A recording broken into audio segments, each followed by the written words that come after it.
Choisir Pochet, pour nous, ça a été plus qu'un choix, ça a été une sorte de mariage. C'est-à-dire que le choix était vraiment le choix d'un partenaire, et pour une fois, c'était pas un vain mot.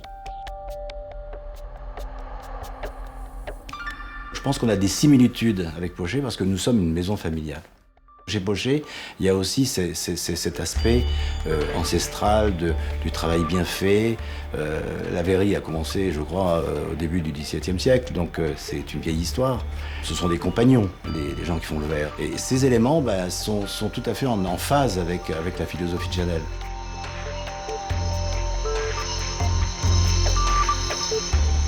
C'est à la fois, je pense, l'histoire d'une industrie, et d'une industrie qui a été créée aux verreries du Courval, donc, qui a été créée en 1623.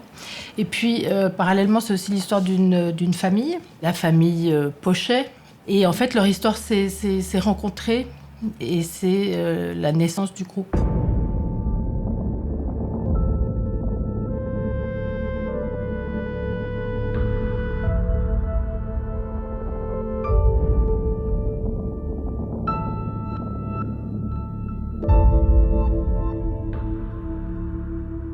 Le parfum, c'est une idée.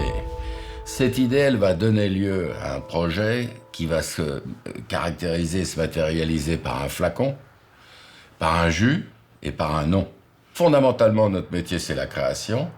C'est donc d'être certain et de veiller qu'on va respecter l'idée du créateur sans la trahir, et donc respecter vraiment le concept d'origine. Un partenaire comme Pochet, quand on a une idée, eh bien, il faut qu'il arrive à conserver, je dirais, l'intégralité de cette part de rêve qu'on lui soumet.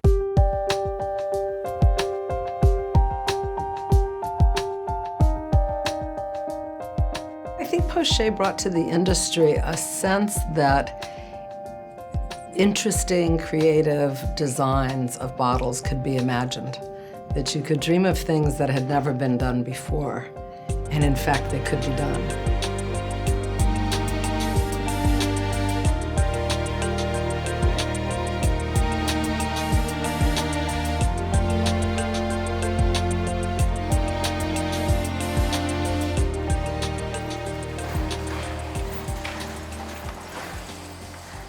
Depuis l'origine, pratiquement, donc, de notre activité verrière, comme on s'est concentré sur la parfumerie et les cosmétiques, on s'est quand même interrogé en regardant le monde des accessoires. Le fait d'avoir voulu s'associer avec, à l'époque, le groupe Alibert pour démarrer une affaire qui s'appelle maintenant Calipac, pour nous, c'était une manière aussi de nous sécuriser en nous disant, à la fois on sera dans la plasturgie, on sera dans le maquillage, on ne sera pas que dans la parfumerie alcoolique.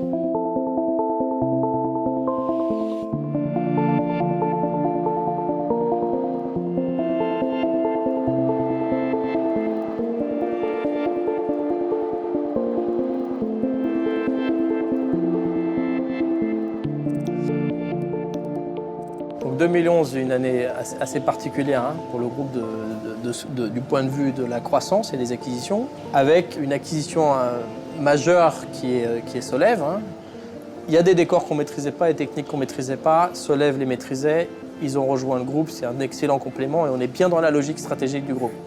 Et puis l'accessoirisation aujourd'hui, plastique, métal, c'est l'acquisition de Lizzie Cosmetics aussi cette année. Ça va toujours même dans la même logique et qui n'a pas changé depuis 40 ans, c'est-à-dire pouvoir vraiment fournir un produit clé en main, terminé, complet.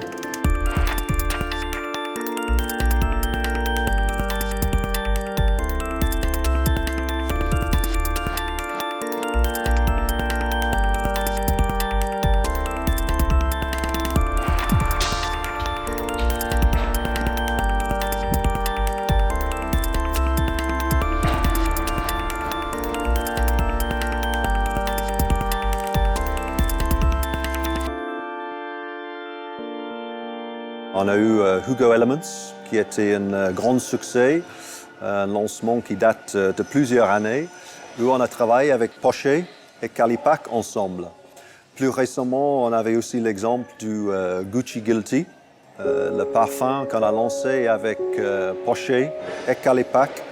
Et en travaillant ensemble, on a eu un développement qui était très fluide mais aussi un développement qui est aujourd'hui la meilleure réussite du groupe Procter dans le domaine du parfumerie. Gucci Guilty a été un moyen de capitaliser pour les équipes sur leur expérience d'un premier projet réussi. Et les équipes se sont, je pense, éclatées à développer un produit qui était un produit compliqué, avec un vrai challenge technique, de coller des plaques galvanisées sur un flacon en verre. Des projets compliqués, c'est souvent vers nous que les clients viennent parce qu'ils savent que on sait traiter ces projets, ces moutons à 5 pattes, on saura les transformer en réalité.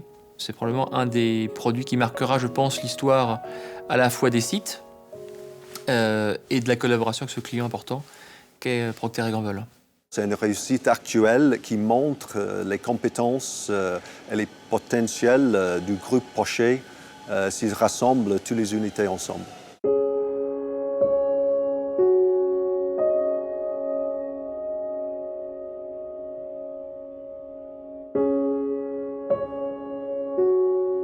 On a toujours eu un intérêt au développement international avant l'heure. On était les premiers présents aux États-Unis.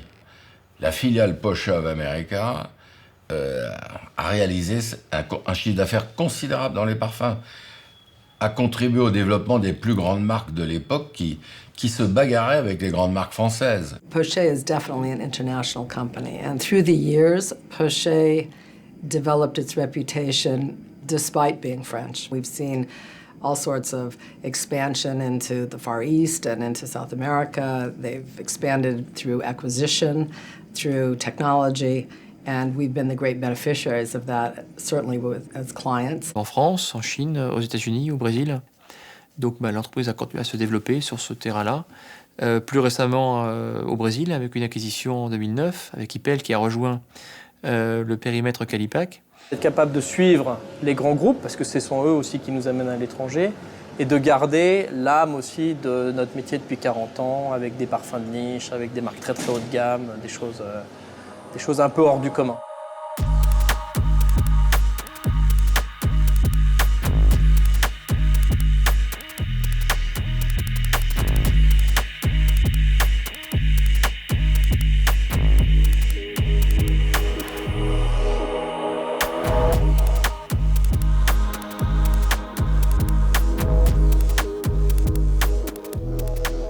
En 40 ans, les niveaux qualité ont, je ne sais pas quel est le bon qualificatif, ont explosé.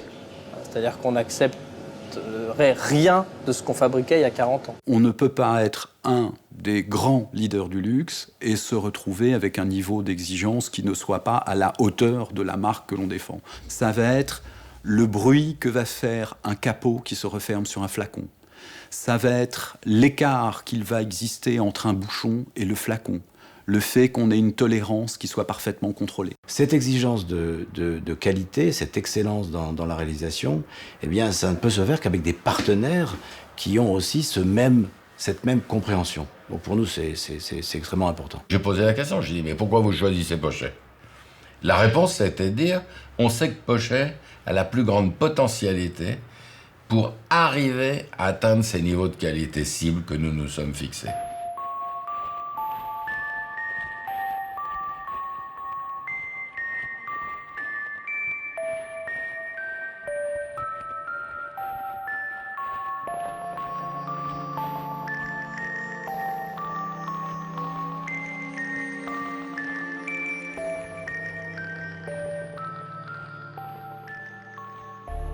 La famille, à l'époque Colonna, il faut s'en souvenir, elle a quand même investi 1 an de chiffre d'affaires pour développer et mettre en route la première machine IS.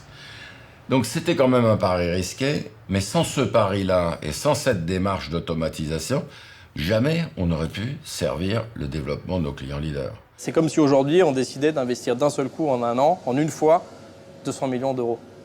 C'est beaucoup. Ce qui caractérise justement une entreprise familiale, c'est de pouvoir avoir une stratégie à moyen et long terme, et non pas uniquement à court terme. Mais je pense que ça, c'est une des grandes caractéristiques et grandes forces des entreprises familiales, parce qu'on voit quand même qu'il y a beaucoup d'entreprises familiales qui performent.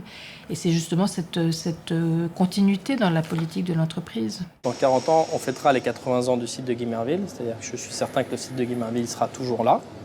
Il aura peut-être un peu évolué, il se sera modernisé. mais je serai toujours là. Et je pense que les gens qui viendront à la fête des 40 ans du site de Guimerville, cette année, ça va être des gens de Guimerville, de Paris, de Gamache, de Beaugency, et peut-être 4-5 personnes des États-Unis. Je pense que dans 40 ans, ce seront des gens des États-Unis, d'Amérique du Sud, d'Asie, qui viendront aux 80 ans de Guimerville.